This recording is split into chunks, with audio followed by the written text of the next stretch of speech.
Most researchers agree that there are at least two essential parts to happiness: a consistent experience of positive mood and pleasure, we'll call this the pleasure part, and a sense of engagement and meaningfulness in life, we'll call this the life meaning part. We've found that although these two parts of happiness are conceptually distinct, they tend to converge in people who are happy.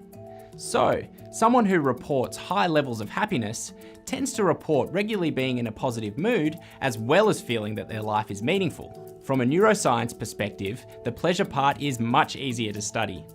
All mammals, including humans, have a dedicated pleasure or reward circuit in the brain, and maybe the best understood part of this circuit is the nucleus accumbens, often referred to as the brain's pleasure center. Virtually all pleasurable stimuli, good food, sex, drugs, and alcohol, stimulate this pleasure center in the brain. What is interesting about human brains is that they seem to recruit the same brain regions for higher order pleasures, like personal achievement, getting more money, and making music or art, as for the basic sensory pleasures, like eating food and having sex.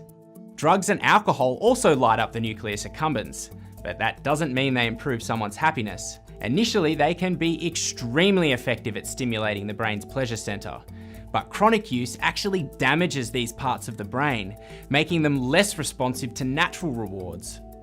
That's why heavy drug or alcohol users often report taking the substance not to feel pleasure, but just to feel normal. Our knowledge of the neurobiology of the life meaning part of happiness is really just in its infancy, and it is very challenging to study. There's not a lot of hard evidence in this area, but there are some really fascinating theories being developed. One of these theories concerns the brain's default mode network. That's a network of brain regions, including parts of the cingulate cortex, the prefrontal cortex, and the temporal lobe, that are active when a person is in periods of wakeful rest, like when they're daydreaming or mind wandering. In this theory, the default mode network could be driving introspection, self-appraisal, and in general deeper thinking about one's life.